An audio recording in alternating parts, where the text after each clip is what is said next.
Jack, have you been interacting at all with Coach Jefferson, Coach Noah? Who? Well, that's a great way to start this podcast. That's Yes. a great way. He might be working with the younger kids. Emma, do you know Coach Noah? Yeah, All he right, all coaches right. So he does yeah. work there. Yeah. So we can teach him about this. Does he coach you at all, Emma? Yeah, sometimes. Yeah? How's he Shooting doing? sessions with us sometimes. Oh, I love him. He's awesome. All right, all right, all right. Well, Jack, don't worry, buddy. You're not missing out too much. He used to coach with us of CNU, and he played as well. And so he's been at the club. I think it was his second year, third year at the club, something like that. Yeah. So I just had a baby too. So yeah, good one. I'm glad you said who. That's the best way to start the podcast. I can't wait for them to know. I'm definitely posting that as a clip. Yes. I'm tagging him. Yeah. Awesome. Yeah, that's actually a really good first question. Emma, you have any? What's your first question for Coach Shimko? Yeah. So obviously, when you look at players, you're looking at their soccer talent. But other than that, like, what are the most important things you look for in your recruits? Yeah, such a good question, Emma. I always say that I look for good players, but just as importantly, I look for good people. Love reaching out to high school club coaches, asking about, what are you like, outside of training, when you show up for training, after training, what kind of teammate are you? I think, you can have a team full of talent, but if they're not full of good people who want to buy in and want to commit to a process, then success is hard to come by. And I think, the successful teams in this country have a lot of good players, but a lot of good people. And I think the other thing I really look for is compete level. I love a player when they say, what do you love about soccer? And they say, I love to compete. I think that, competing, there's just like this innate fire in you that, isn't something that you can create overnight. It's something that you're almost born with. And I think you need that drive and that ambition, to push through adversity, to push through the hard times.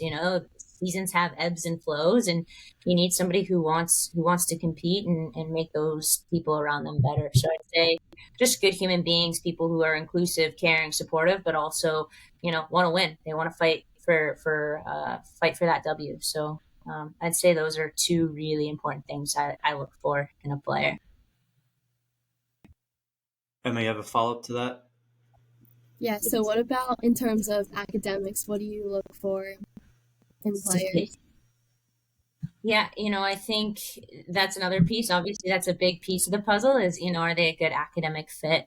A student who's going to push themselves in the classroom. We look at transcripts, we look at the classes you take in high school. And I think, having a few APs in there, challenging yourself with courses, honors courses, things that are, maybe a little bit out of your comfort zone, but are what's going to prepare you for that next level. So, there's different schools have different standards of getting in, but it's a high academic school where I coach. And so it's really, really important that you can balance both the academic and athletic piece. So seeing those players who, play for good clubs, but also are challenging themselves in the classroom is really, really important. Cool. Emma, we'll come back. Jack, lay one on Coach Chezem there. What you got? All right. So when a player is starting the recruiting process, what is a way that a player can start communications with the coaches? And then what is a good way that they can keep a conversation going with a coach? Sure. So you're a senior, so that's a little more time sensitive, of course. And the idea is to get in front of us as soon as you can. And so, you want to send emails. That's always the smartest way to get to us. I mean, that's what we're checking every day and making sure we're doing our homework properly. And of course, we're in season, so that's something we're just jumping all over. And I don't know, Mary, I don't know if you are also recruiting right now. I'm sure you're finding it difficult to find time to squeeze out and go watch a game, or none of the tournaments have really kicked off yet. They're coming up here quick, but yeah. To answer your question, though, I would definitely stick to the to email and making sure you're staying up with us. And like I'm not going to be able to watch you maybe all the time. So keeping me posted, like, hey, coach, I scored a couple goals this weekend, or, I had we got a big one coming up. We're playing the Kickers. So it's a big rivalry game. So I know you guys are going to get after it. And that's the game I want to go watch. It's something where there's a little bit more on the line than just a recruiting game. And just keeping me posted is key. I mean, that's the key for right now. If you were younger, I would say you can add to that. That's where you could jump into an ID or something. That's different type of communication there. For you, your coach is somebody that could reach out as well. That's just another carrot in your hat for us to come out and watch you and give us reason to watch you. And but the key right now would be just to keep us posted. Keep emailing us. Let us know. We got the tournaments coming up. You're going to start getting your schedules. Start sending those to us so we can make sure we take notes and, get to your game so we can make some decisions here quickly. And going off of that, there's been schools that I'm really interested in, and obviously I want to keep them updated. Do you have like an estimate on like how often you should keep the coach updated, like when you should tell them your schedules, how often you should update them on your games and your performance and how your team's doing? Sure. So I would have to say, if you're going to be, it's go time for you. So you're a junior. So maybe Coach Mary can explain this a little bit easier on the women's side. It's earlier, and so you're pretty much in the same boat as Jack is right now. I'll tell you right now, Jack, on the men's side, almost all D3s are wide open still. A lot of D1s are patient, taking their time. One of the things we're going to jump into tonight, I'm sure, is the COVID situation where we are all still dealing with COVID on our rosters. At least most of us are having fifth years for one more season. And, all the coaches that I've been talking to are still talking about, some of them are coming back, some of them aren't. We don't know the answers yet. Maybe Coach Mary knows better about her roster. I don't know. It depends on if you have grad programs. And so we're all kind of sitting in weird roster situations. And from what I'm gathering is everybody's very patient this year on what to do with their rosters. For us, we're still recruiting seniors. So we're talking about kids that'll be on our roster next year. Mary might be one class ahead of us already. I'm not sure. But, I would say being persistent is not a problem. Like we talk about, oh, yeah, that kid writes us pretty frequently. I mean, he clearly likes our program. He's following our games. He just said, hey, great win over the weekend. I watched your game. Oh, by the way, I scored a goal over the weekend and we got another one coming up this week. Like, I'm going to, even if I don't respond to 30 emails over the course of the whole time, I'm going to remember that kid. And when I go watch you at a tournament, I'm going to be like, all right, number 12, I got to go watch that kid. He loves Christopher Newport. And I put so much value into that. If you love my school, that's such an important piece to the puzzle for us.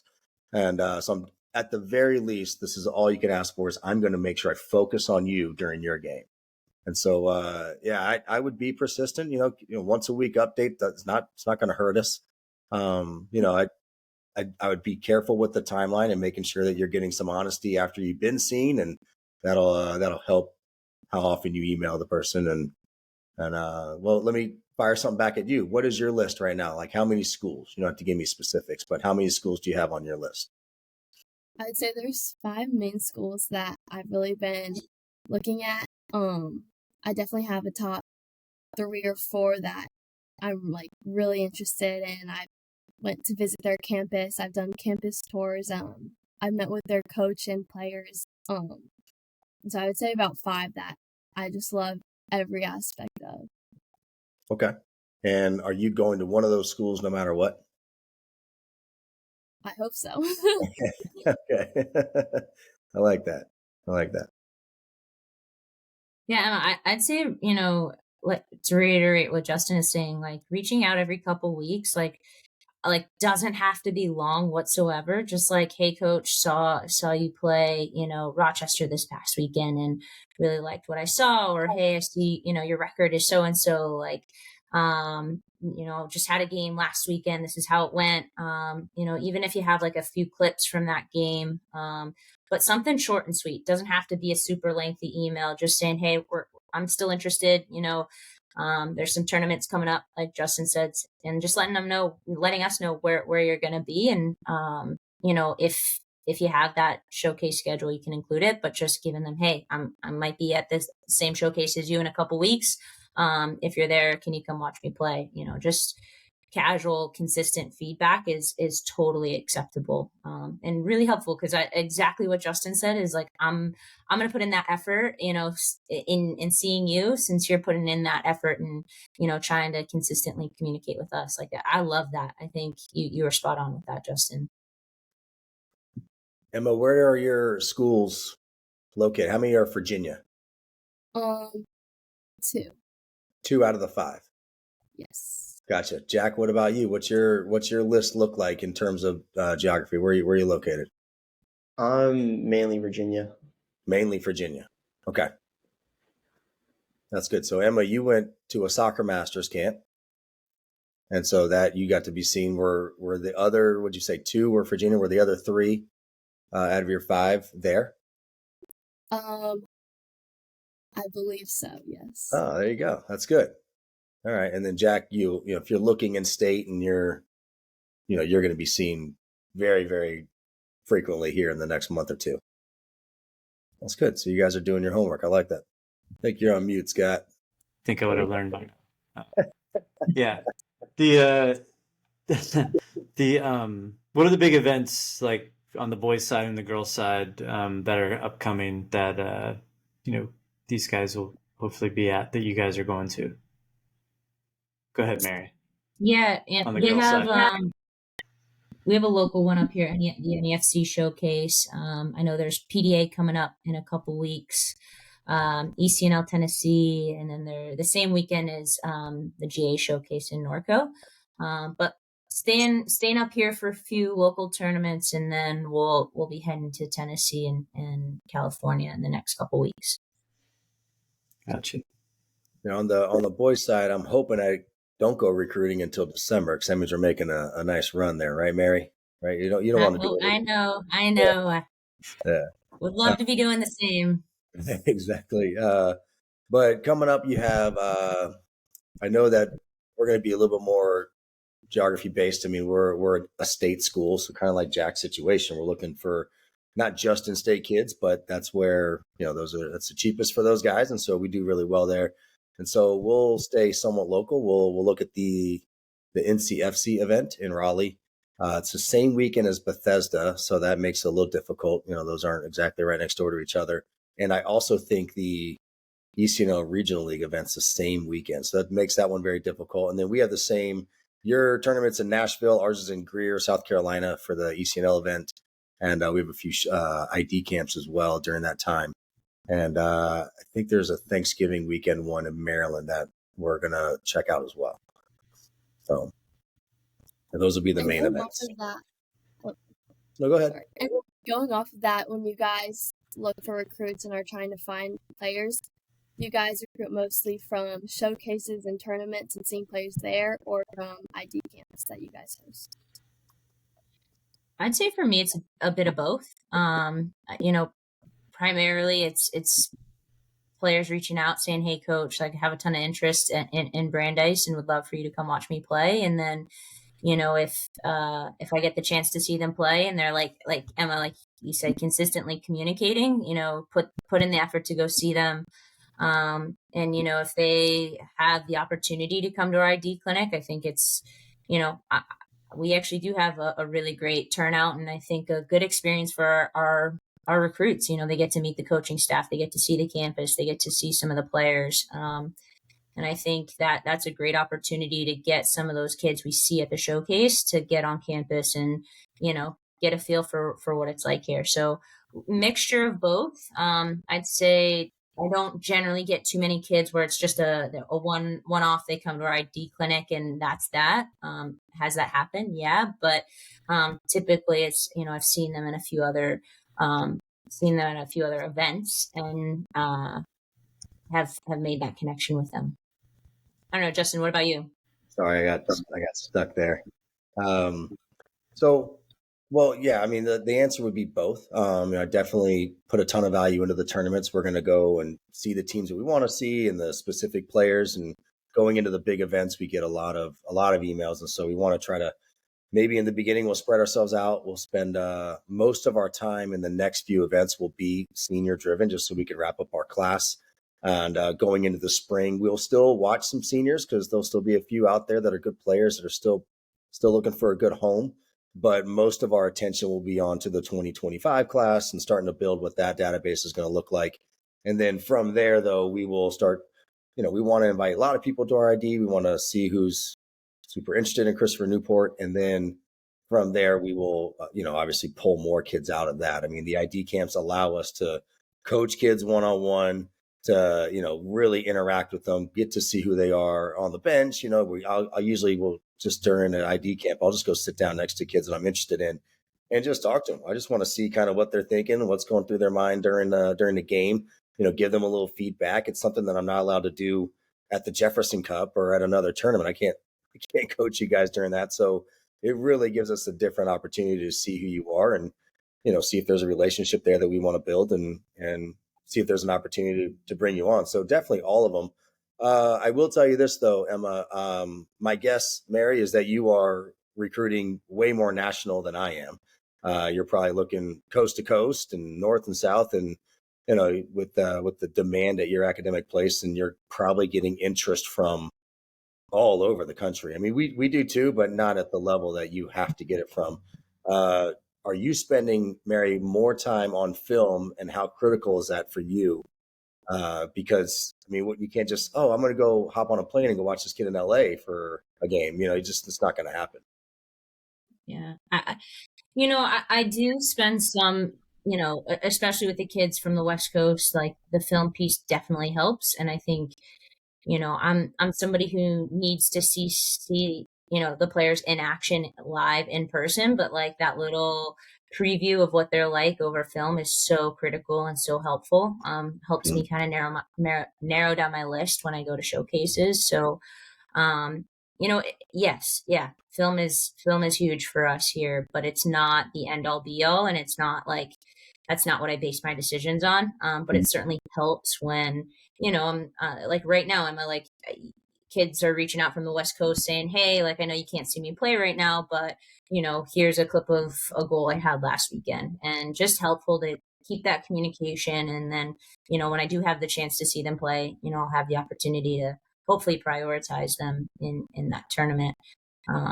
Sure. Emma, question for you: those 5 schools, have you gone to those ID clinics, or is it mostly been you've been identified at or been watched at showcases? What has your experience been like so far? Yeah, so it depends on the school. A good amount of them I toured either this summer or these past few months. And then I've gone to attend some of the ID camps. I haven't gone around to attend all of them yet, but I've gotten to attend a good amount of them, which has been really nice because I've gotten to really meet the coach and kind of see their coaching style. And all the ID camps have been different. There's one I went to at Soccer Masters where there was probably 8 to 10 schools there. So that was one setup. It was 2 days long, full day.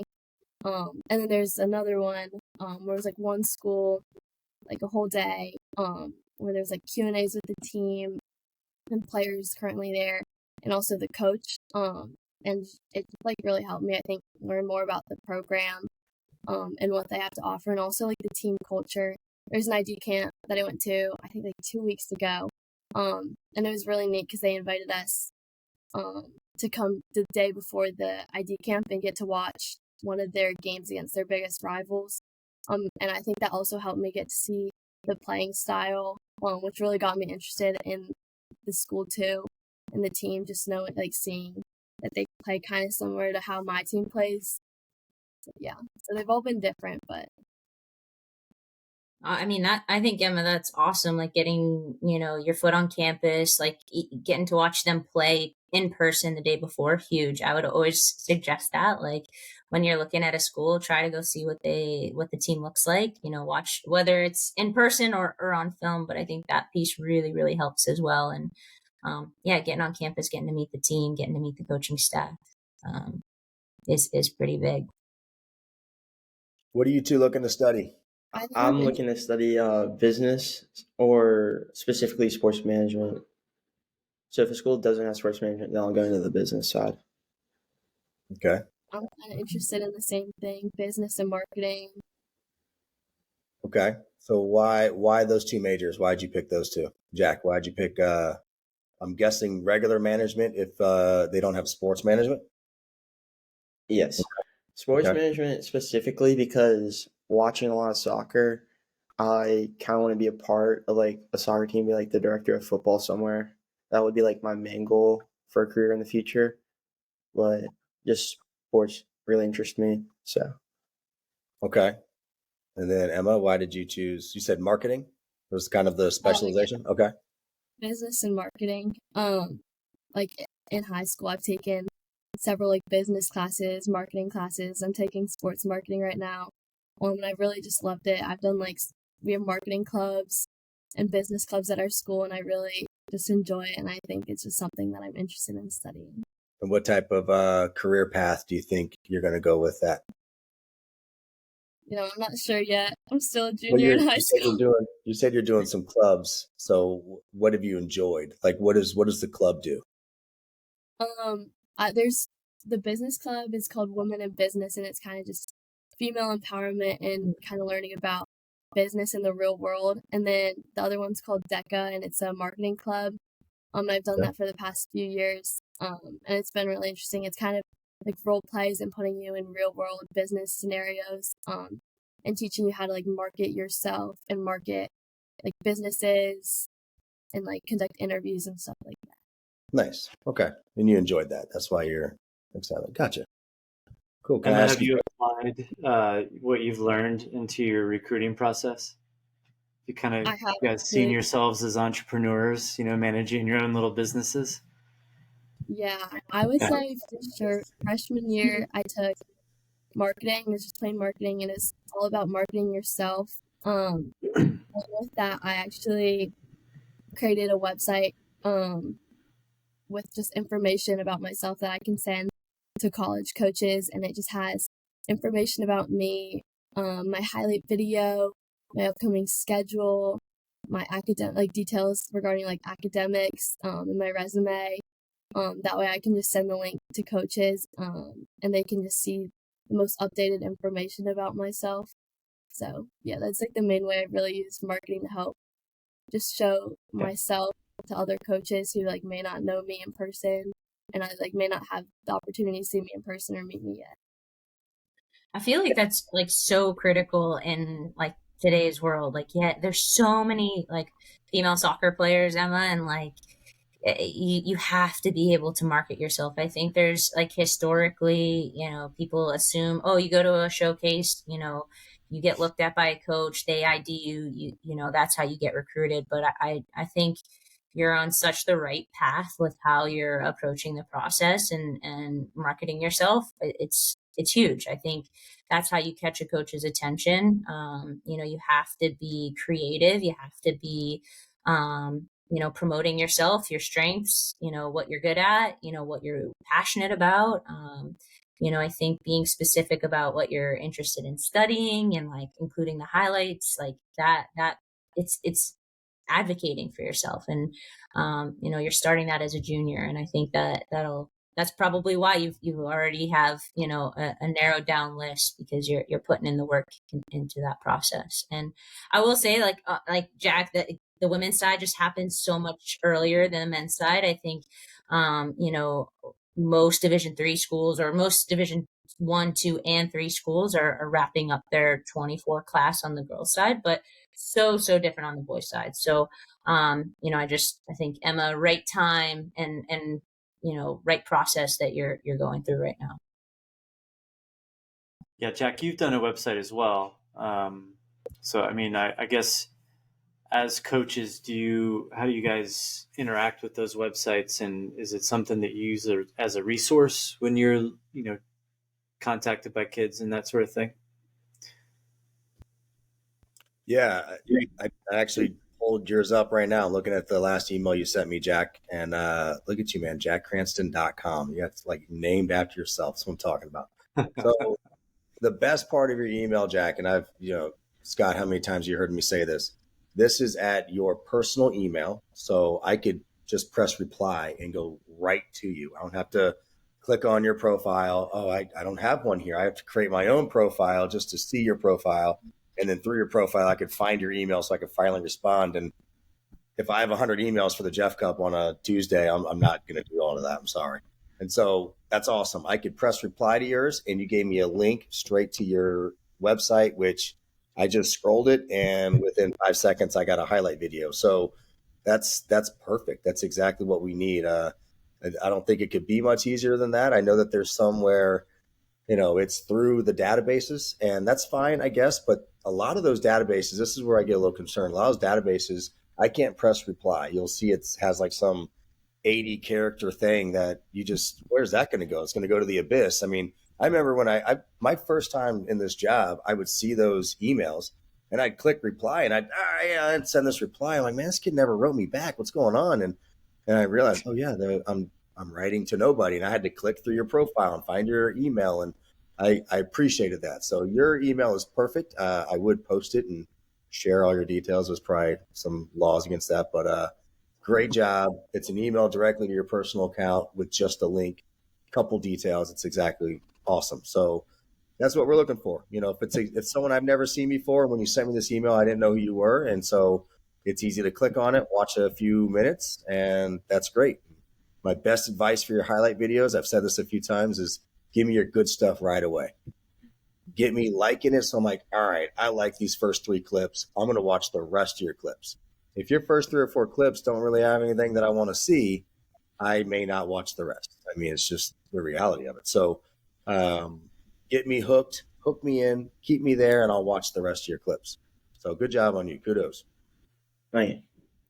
Yeah, I mean, I'm going to pick on Cheese because he's a good friend of mine and I know he can take it. But like when you're emailing coaches, you have to assume that, maybe they're not as tech savvy as you, and so like you have to make it as simple as possible for them, right? I mean, so that someone like, I don't know, Coach Chezem here can figure it out, right? So you have to assume that they're not working on the same plane as you. Just the other day, I couldn't figure out how to get email on my phone. So I've hit that time. I'm there. I don't have social media, guys. I am way behind. So I need it within a click. I need to be able to find you. So make it easy and assume we're all the same. There's a lot of young coaches out there that know what they're doing, but I'm sure all of your lists have a few old dogs that don't know how to do all that technology stuff. So make it as easy as you can for us. Okay. Yeah, definitely. Jack, you have any more questions? I don't think I have any more questions. Okay. Right now. Okay. You working on them? You brewing them? Yeah. All right. Cool. Emma, you have any more? Yeah, well, going off of what Coach Chezem just said, when you're emailing coaches, what information do you think is important for prospects to include in emails, like in terms of both soccer information about their team and themselves and like what positions they play, and like what non-soccer information, like academically, interests, stuff like that? Yeah, I mean, Emma, I think what you said earlier, like what you're interested in and why you're interested in it, like I think, if you're going back and forth with a coach and talking about, a specific program that they offer, I think you talking about the clubs that you're interested in is really useful information. I think it shows that like you're pretty passionate about the business world, and if the school has a strong business program, like that's going to stand out. That you've put yourself in clubs and different academic settings where you've had that experience, and what that curriculum looks like and what it could look like at the college level. So I think that's just helpful information, giving them, that background on why you're so passionate about business and how you've used that passion in your studies. So I think, if you're going back and forth with the coach about that, really useful information. I think, the small updates about, whether you had a game this past weekend, how your club team's doing, how your high school team's doing, some little tidbits occasionally about why you are enjoying what you're doing, how you're growing. I love a good fun fact. Anything that's going to personalize you, Emma, I think is really going to be helpful. But again, like I'm like Coach Justin, like I'm not going to read this like long, lengthy email before a showcase. Like I just don't have the time for that. So Just some quick updates. Pretty helpful. Yeah, I mean, you're I don't going to put all the good stuff in there. You're going to put your name, your club team, your schedule this weekend in the tournament, and what field, and all that fun stuff. Here are the things that are forgotten. Jersey number. I can't tell you how many times I've been like, great, I got to go figure out who this kid is. There's no picture. There's nothing. I have to now go do the research to find out who you are. So make sure you add your jersey number. Brandeis is a excellent school, so you better have a really, really good GPA to get in there. Seeing you, we're not there. We're close though. I mean, we need. My last team was a 4.2 out of high school, so I want to know your GPA. I want to know that. Oh, this kid's going to do great at Christopher Newport. I don't need to hold his hand all 4 years and get him graduated. So throw that in there. That's definitely critical for us.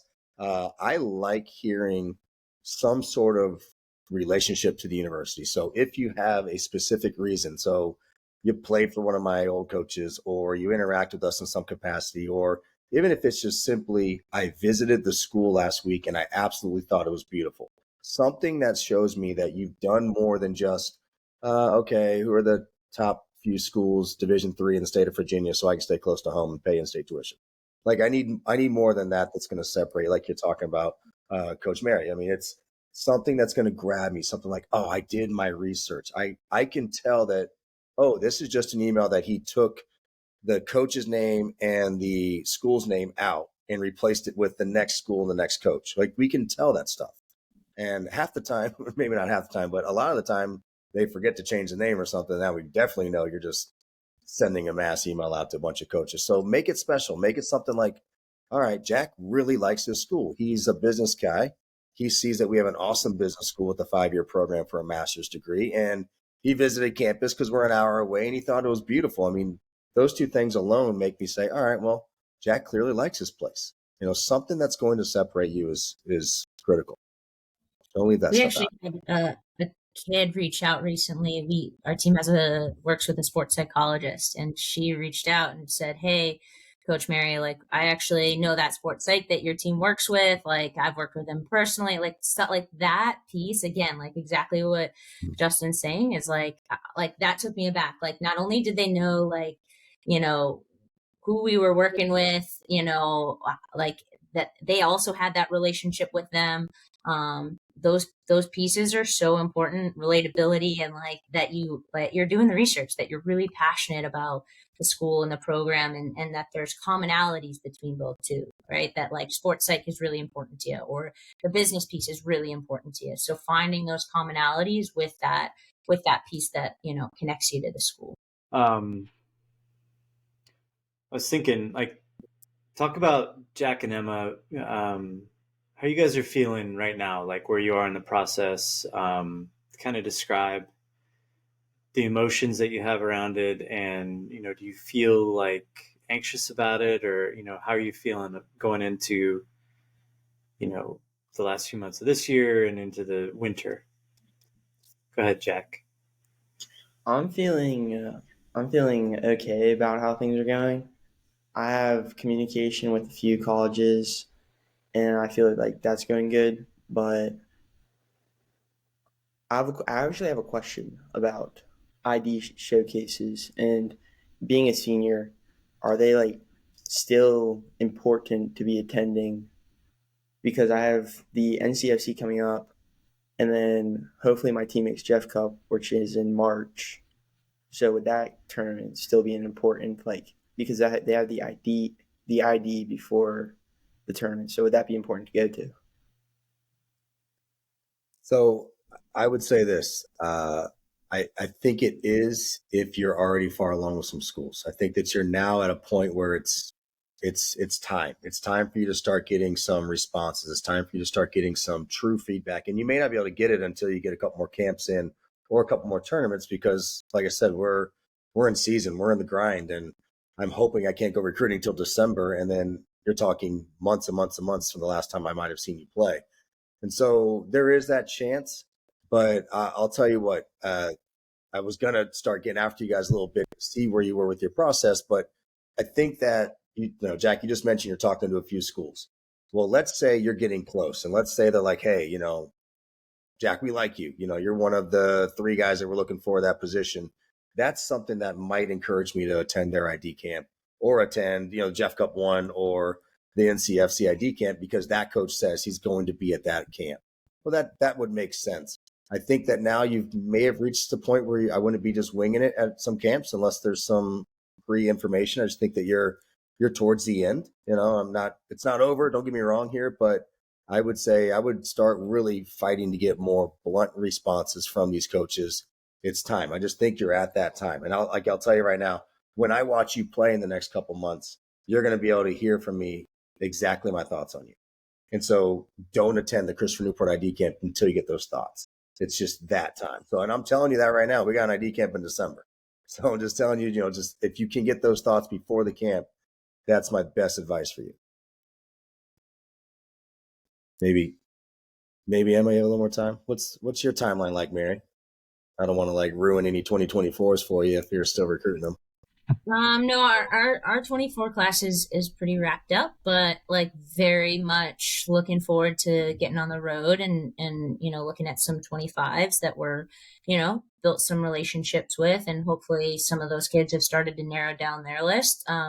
But still very much open, looking for 25s, and excited for this next 6 to 7 months of seeing who we got and what relationships we can build. And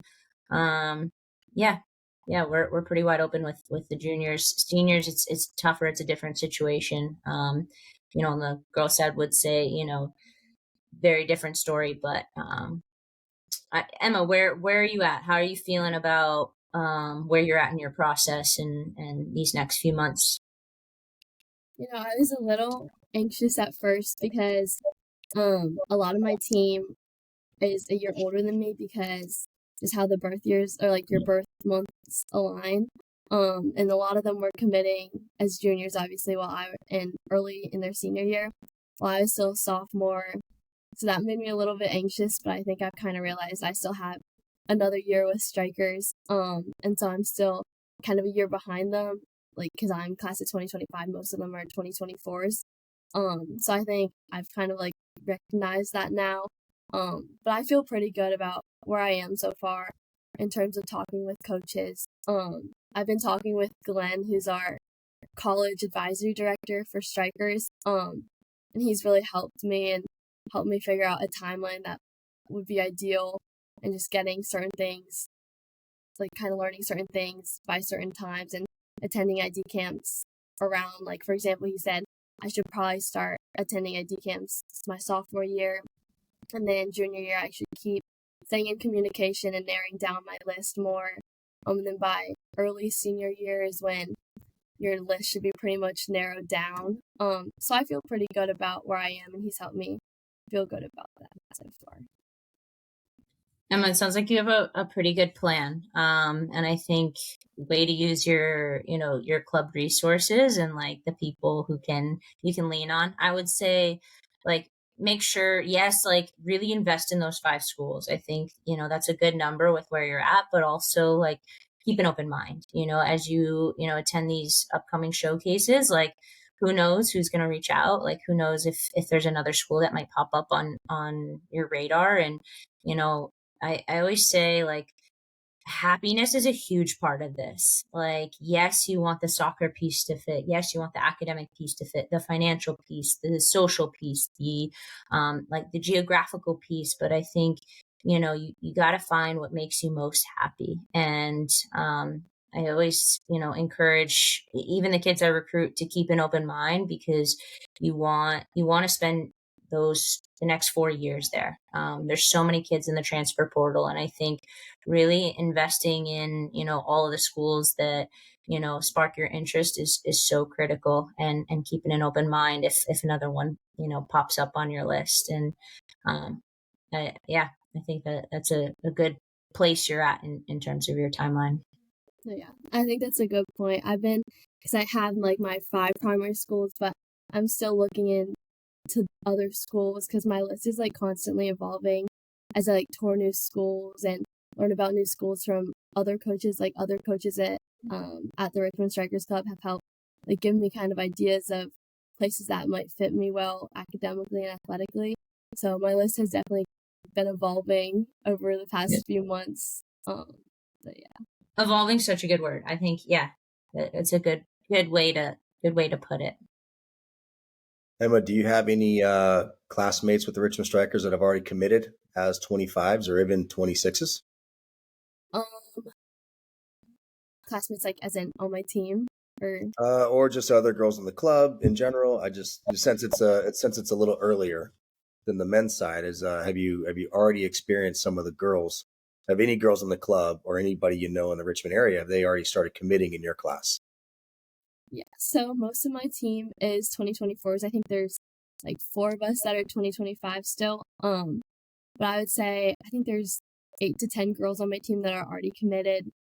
Most of them I think are more local schools in Virginia, and then there's a few that are committed to schools up north. Did that change you? Did you feel like you picked up more anxiety or more pressure or anything because your teammates or people that you know have committed? Yeah, it definitely made me a little anxious at first because most of my team was juniors last year, and so when we were up playing at showcases like NCFC and WAGs, there were all these coaches that would come and watch us, and then after there'd be coaches that would email me and reach out because they were watching our team anyways. So I would start to receive some emails and like hear from coaches. And that's kind of when I started communicating with coaches because they had seen us play. Because a lot of girls on my team were starting to commit and talking to those colleges. But yeah, I would say it definitely made me anxious, but I think I realized I'm technically like a year behind them because they're all currently seniors and already committed. Yeah. So this is easier said than done, but don't let that affect you. Okay. This is your 4 years. This is your family's situation. This is your experience. And like Coach Mary was saying, look at all the things she mentioned that had nothing to do with winning and losing soccer games. I mean, there's so much involved in your 4 years. So I'll go in and give you a quick calendar on what soccer is like for your year. And Coach Mary is going to go through the same type of calendar. We check in, let's just say August 15th, roughly. Let's say we have a decent year. We make it to the 16th. That's a pretty darn good year. That's November 15th, roughly. So you're talking to September to October to November, 3 months. And do you know how many days they give us in the spring to be with our team? 24. So 3 months plus 24 practices. We get to play one game in the spring. So I'm pretty excited about that one game. And then I don't see my guys again until they check back in August. So let's round up to 4 months. What are you doing the rest of the time? Like, what are you doing? That's 8 months. You need to have a school that you love, a surrounding area you love, people there that you can, relate to and enjoy being around. Like, do you know where Brandeis is? Brandeis is an awesome town. There's really good food in that area. My father-in-law's there right now, probably crushing some lobster. I mean, it's just awesome up in that area. And so look at you, Justin. You know so much about Brandeis that I'm like, it's a good this school. is awesome. It's a good school. Thank and you. So, it's so critical. And here's a reality of it. Every school in the country has a bottom of their roster. There's a chance you don't play. It's just the way, it's a reality thing. And so, and you may be a great player. You just are behind a kid, or you got hurt, or coach puts more value on somebody else and is not going to play you. So the question is, when you go to that place, is that home? Is that where you want to be? Are you going to be super happy there and you're going to give everything you got for 4 years and trust that you can get on the field and trust that you can eventually make it happen? That's all that matters. Coach Mary already mentioned the transfer portal. No kid right now in your shoes is hoping, all right, I'll just pick a place. And if it doesn't work out, I'll go to the transfer portal. Like, that's not what you want. Okay.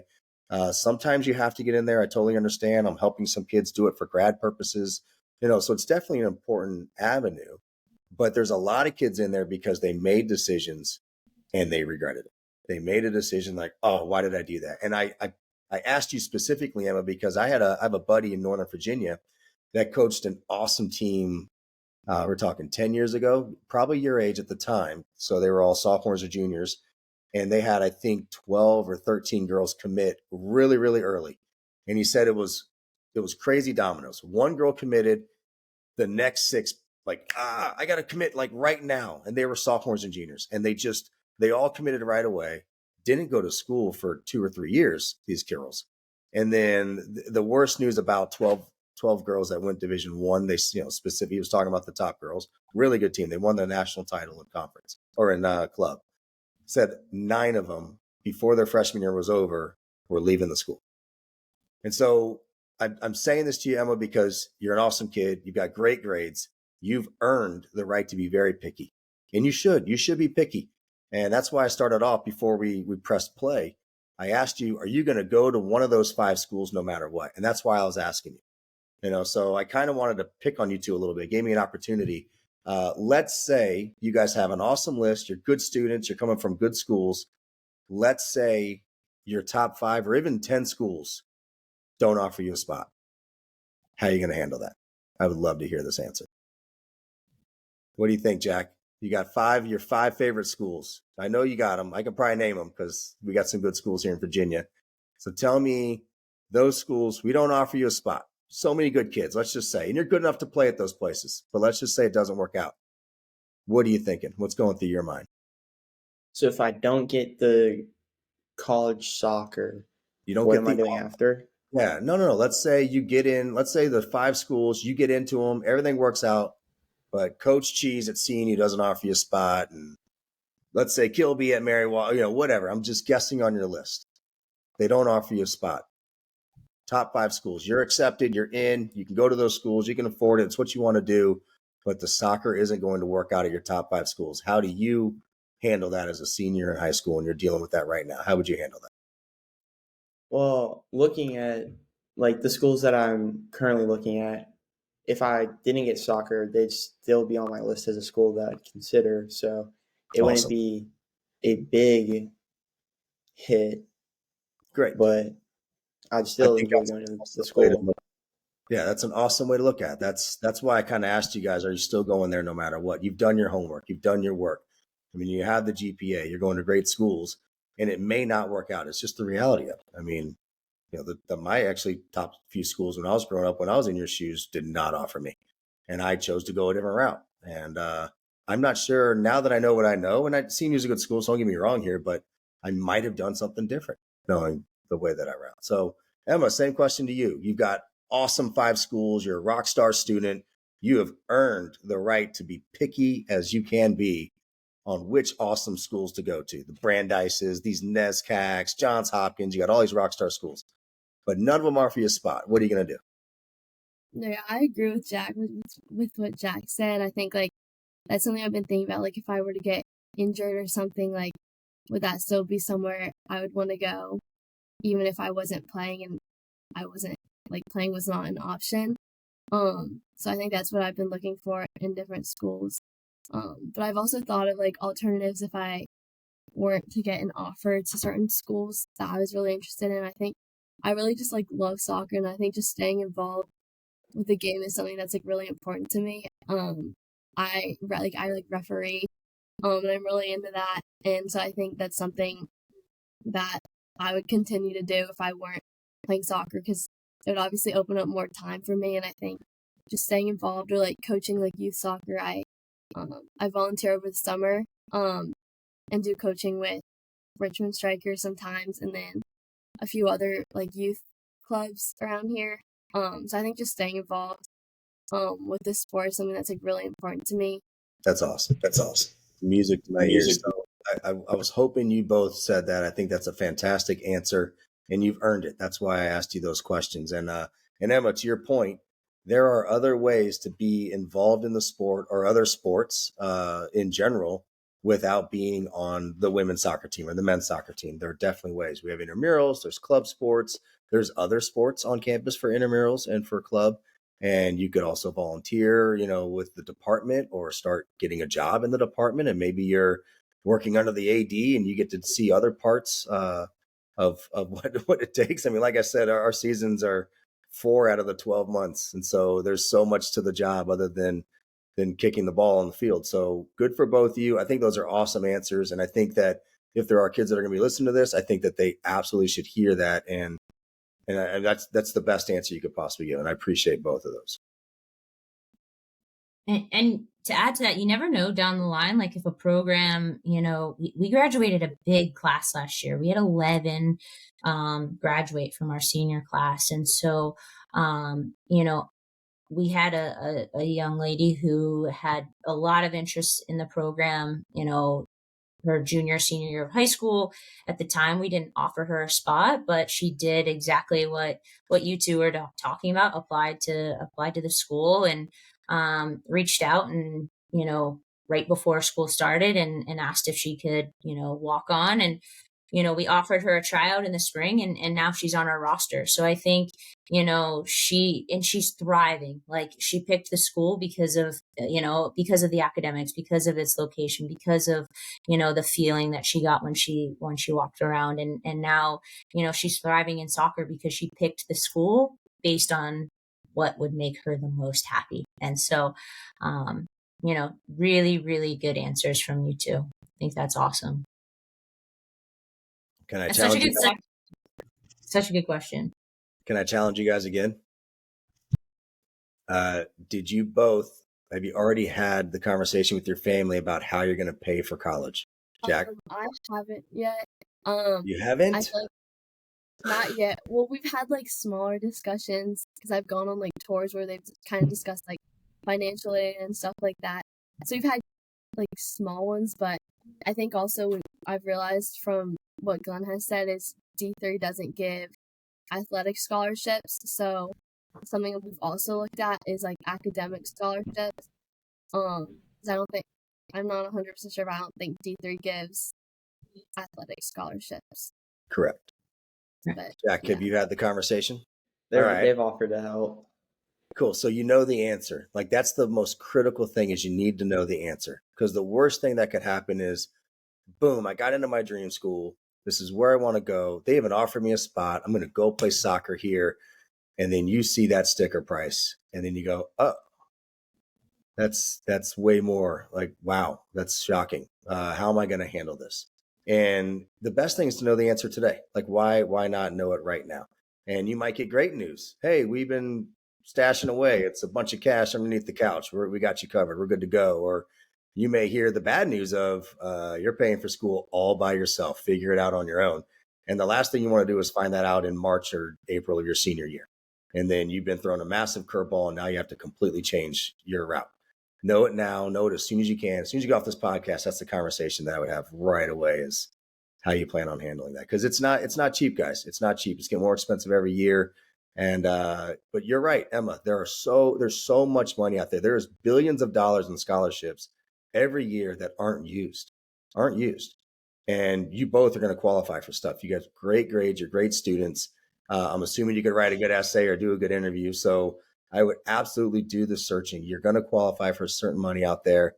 And both of you can knock down a lot of your payments and then have those conversations with the schools. And so you're talking to a public school coach right here. You're not going to get much answer from me. We don't have the wiggle room that a lot of private schools do. But Brandeis is a private school. They may have different programs. They may have something that, hey, we can help you out because you have this GPA. I mean, I have heard of kids going to schools that are 70, 80 grand a year for $3,000 to $4,000 because they qualified for all of these other programs. And there was a great player. I'll give you an example. There's this kid down in Trinity, Texas, and we're playing against them. And I'm like, that kid doesn't deserve to be in. This kid does not belong in D3. This kid is a starter on a great D1 program. So I'm talking to the coach. Kid's an awesome kid too, talking to him after the game. And I'm like, what happened, man? And he goes, well, I got a bunch of scholarship offers, but I qualified for 97% of my scholarship here at this school. And I can come to school here for like 12 grand over 4 years and get this awesome education and play soccer. And it was a no-brainer for him. So definitely go do your homework on that. Look it up. There's so much money out there that's not being touched. And you can drive down both of ours and Brandeis's prices right now. I mean, you can get after it. But you have to know what your parents and your family's got planned for you. Unless you're rolling in it already with some Instagram fame that we don't know about. All right. So I don't know. There's a lot of rich kids out there nowadays. Hey, question to you, Mary and Justin. So I've seen this question posed a lot from the recruit side. When should they be having the financial discussion with you guys as coaches? at what point in the process is it kind of appropriate to chime in with that? Honestly, as early as possible. I think, I don't want to waste that player's time, and vice versa.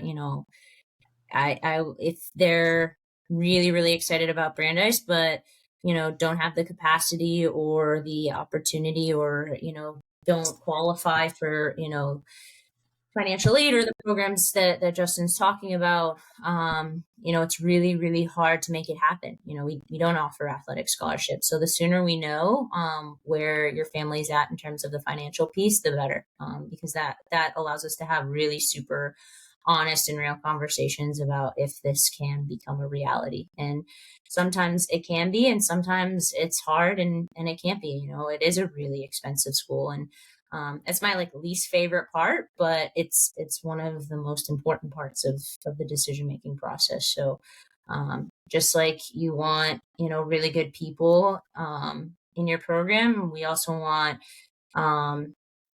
our students to be able to feel like they can keep their head above water, and that their family can as well. And I think, if you have those conversations sooner rather than later, you can get ahead of it.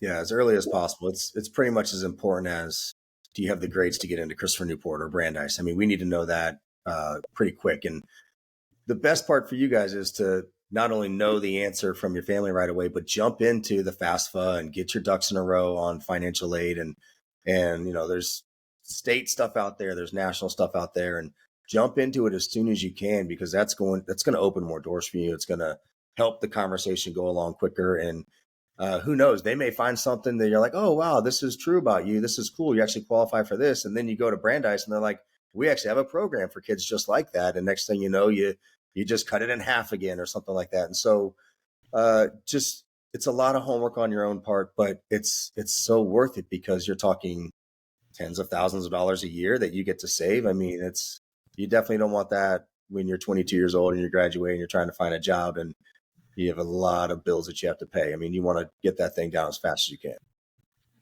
And I think, the schools have now made it a lot easier. I believe this is true, that every school in the country has a net price calculator. So you should be able to Google, Brandeis net price calculator and get a little small gist of what that could look like. So, as you start to visit these campuses and meet with coaches, you can have a little bit of insight as you enter their office and say, hey, yeah, I did this and this is what it showed. Is this accurate? Is there anything else that the school might offer that I don't know about? Is there ways that the university can reduce this? Or, there's tons of questions that you can ask. So, and the research opportunities are there on every college website. And it's a pretty accurate calculator too. I mean, it's not exact, but it's going to be pretty darn close. Emma, Jack, more questions? One of my final questions was, what's the best way for a player to know if a school is considering them and continuing to evaluate them versus they're just not a good fit for your program? I'd say ask. Sorry. Go ahead. To cut you off, Mary. Can you repeat the first part again? I think I know what you're trying to ask, but I didn't hear the first part. What's the best way for a player to know if a school is considering them and continuing to evaluate them versus they're just not interested? Yeah, and Justin, I was just saying, it's a perfect question to ask. If you're reaching out and saying, hey, Mary, I'm a 25 and, I'm starting to narrow down my list. Am I still on your list? Can you share with me where you're at in terms of your 25s? Those conversations are super helpful both ways. I love asking, the same question Justin asked you, where are you at in your process? How many schools do you have left on your list? Because then, that allows us to know, where we're at with you and vice versa. I think the more transparent, the better. And I think, the more honesty you get from a coach is that's what you're going to get when, you go and play for them. You want a coach that's going to be honest with you. If they're like, hey, Emma, we're still looking. We're still really thinking about you. We want to come see you play again. You can ask and say, hey, what else do you need to see from me in order to make a decision? How many more times do you want to see me before making a decision? Do you recommend me coming to your ID camp in order for you to make a decision? So you can keep asking those questions until you get the clarity that you need. And I love that, because again, you're advocating for yourself. You're trying to figure out, what's going to work for you, what your future is going to look like. And I think that's a totally fair thing to do. So just keep asking those questions. And it's all about timing, right? I mean, if I like Jack, if you ask me right now, I'm like, I don't know, man. Like, I need to see you play, and let's get this thing going soon. But after I've seen you play a couple times, you're with your team. Maybe I saw you at a camp or something, and then it's time. It's time to ask. Am I on your radar? Where am I? And think of it this way: this is the worst part of the job for me, is saying no. I hate it. I absolutely hate it. There's so many good kids out there that I really, really liked as kids, like their family, but I can't take 100 kids a year. I wish I could, because there's 100 kids that I like a year. And so I'm not going to just hop online and tell like, no, no, no, no, no, no, no. I'm not just going to offer that. And so the you need to know, though, I'm all about honesty. I'm all about transparency. So if you call and you ask me, and I've seen you a few times, you're going to get honesty and you're going to get transparency out of me. I'm going to give you a story, though, of how it could go the wrong way, though. So there was a girl that I had interacted with a bunch. I wasn't coaching her, but she was playing 1 year younger, I think, than the team I was coaching. So I interacted with her a ton.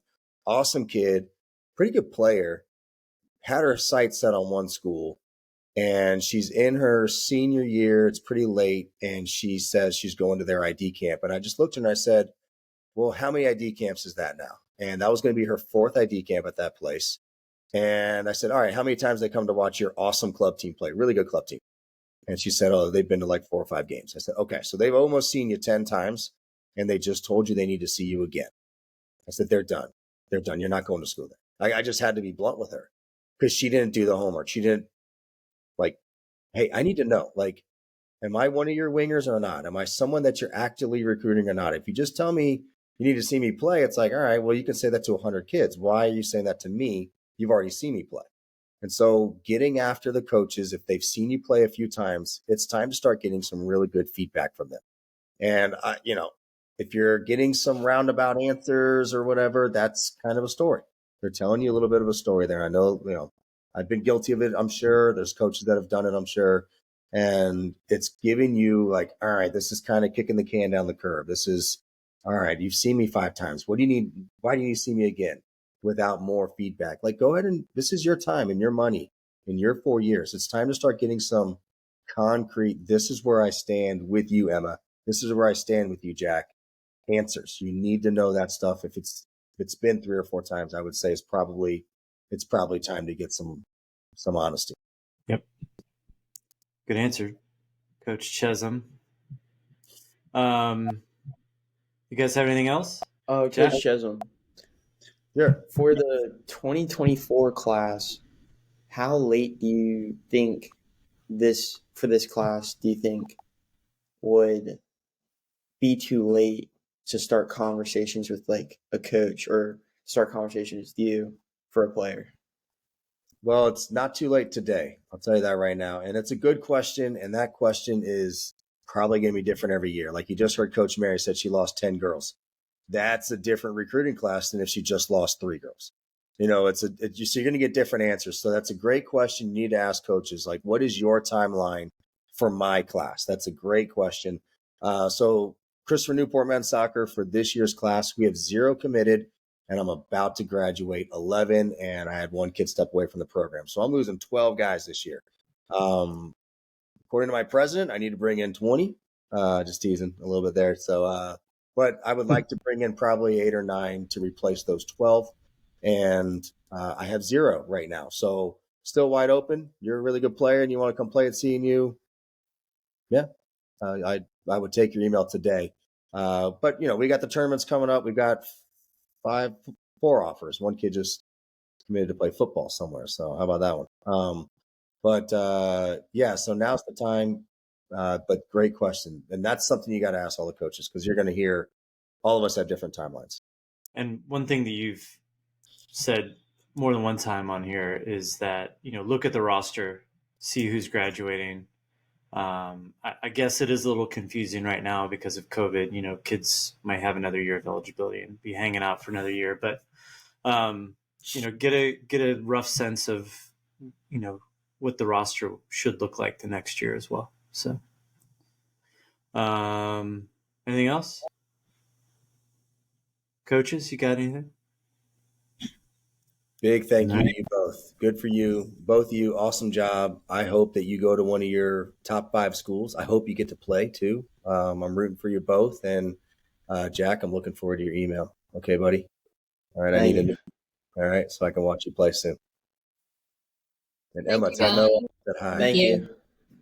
Yeah. Make sure you tell Noah that, you know, just give him a hard time and say Cheese was bagging on him on the podcast or something. Yeah. Just, we spent an hour giving Noah a bunch of trash. Okay. That's all that was. Yeah. Okay. Yeah. So, yeah, thank you all very much. Jack and Emma, thank you so much. You know, best of luck to you guys.